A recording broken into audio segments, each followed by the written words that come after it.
We know a reaction occurs when reactions collide with sufficient energy and orientation for bonds to break and form.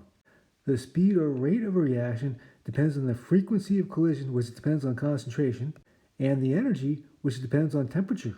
We can describe the speed or rate of a reaction, which is the change in concentration with time. Let's quantify the rate of reaction with the rate law. Here's a rate law. The rate of reaction equals the rate constant K, which changes with temperature, times the concentration of each reactant raised to some power, which we'll call X and Y. X and Y are called the reaction order. These quantities and K are determined by experiment. We know that the rate of reaction depends on concentration and temperature. According to the rate law, the rate is directly proportional to concentration. As concentration increases, rate should also increase. The rate constant K changes with temperature. So if the temperature changes, K changes, and that changes the rate. What does the reaction order X and Y in this rate law mean? First, the reaction order with respect to each reactant is a whole number 0, 1, or 2, and very rarely greater than 2. The reaction order with respect to that reactant tells us what happens to the rate when the concentration of that reactant changes. In the next course objective, we'll look at a reaction mechanism. A reaction mechanism is a sequence of steps by which bonds break and form going from reactants to products. The reaction order with respect to each reactant tells us the number of particles of each reactant that's involved in the slowest step in a reaction mechanism. Let's see how the reaction order affects rate. In this example, A reacts with B to form products. Our experimentally determined rate law shows that the reaction is first order with respect to A and second order with respect to B. How do we quantify what happens to rate when concentration changes? For example, what happens to the rate if we double the concentration of A and keep B constant? Stop the video and figure out what happens to rate. And the answer is the rate doubles. Let's check out the math. Here's the concentration of A and B in experiment 1. In experiment 2, we double A but keep B constant. Doing some math shows that the rate doubles. Let's try another one.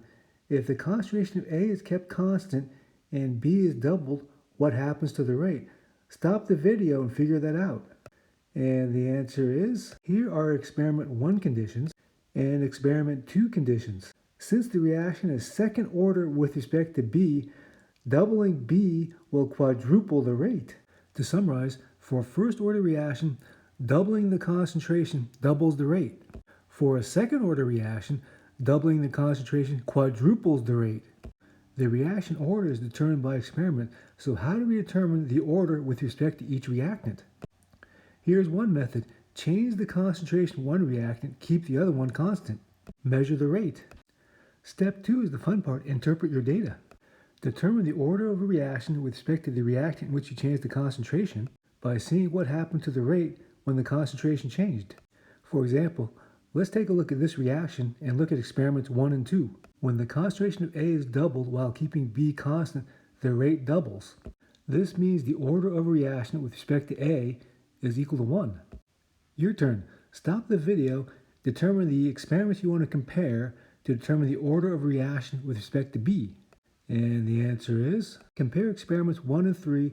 A is constant, B doubles, the rate quadruples. So this tells us the order with respect to B is second order.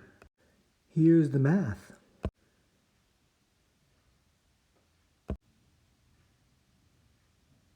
Here's the rate law for the reaction. Now we can calculate the rate constant K. Now you can use the rate law to calculate B for experiment 4. Let's apply these reaction rate ideas to the combustion of methane.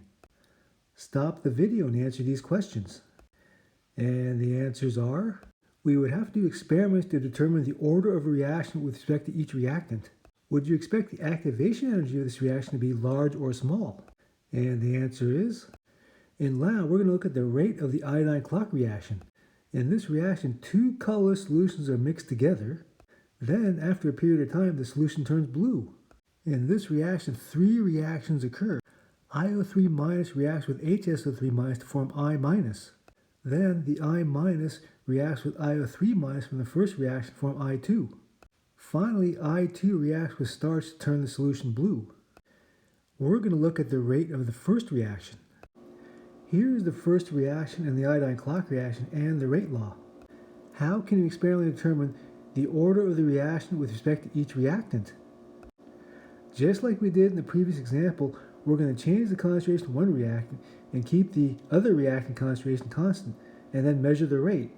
To determine the order of the reaction with respect to each reactant, we'll see what happens to the rate when the concentration changes. The rate law tells us how the rate changes when the concentration changes. How does the rate change when temperature changes? The answer is in the rate constant K. Let's take a look at the Arrhenius equation. Stop the video and answer these two questions. And the answers are: the Arrhenius equation shows how the rate constant changes with temperature. As temperature increases, the rate constant increases. Activation energy is involved in the Arrhenius equation. A fast reaction has a small activation energy. According to the Arrhenius equation, when activation energy is small, K is large. Large K means fast reaction. If you know the rate constant at one temperature, you can use this form of the Arrhenius equation to calculate the rate constant at a different temperature. Here's an example. There's a general rule that states that the reaction rate doubles with every 10-degree increase in temperature. Stop the video and use the Arrhenius equation to see what happens to the rate constant when the temperature goes from 300 to 310 K. Use an activation energy of 50 kilojoules per mole. Here's the math. Here's a way to experimentally determine the activation energy of a reaction. You have measured the rate constant K at different temperatures. From the Arrhenius equation, take the natural log of both sides of the equation. Then you want to graph your data. Stop the video and figure out what should be plotted on the x-axis and y-axis and what the slope is going to be. And the answer is, this is what the graph will look like. In lab, we will experimentally determine the activation energy of the iodine clock reaction. And then we'll have a lot of fun doing this lab practical. Let's review. Stop the video and answer these questions. And the answers are: another way to experimentally determine the rate law is to measure the concentration of a reactant or product at different times, doing only one experiment. Here are the steps. But what is an integrated rate equation? First, assume that the rate law for this reaction is first order in A. If you've taken differential equations, here's the math. From your experimental measurement of the concentration of A as the reaction proceeds, you plot the natural log of the concentration of A versus time. If the graph gives a straight line, that means the reaction is first order in A. And the slope of the graph is equal to minus K. If the graph does not give a straight line, that means the reaction is not first order in A. You've probably heard the term half-life before. Half-life is the time it takes for half of the original amount of reactant to react. For a first-order reaction, this equation relates the half-life to the rate constant K. Stop the video and answer this question. And the answer is, let's apply your knowledge of reaction rates to the uncoiling of DNA. Stop the video and answer questions A and B. We'll answer the other questions when we look at thermodynamics. And the answers are, here's how we calculate the half-life at body temperature.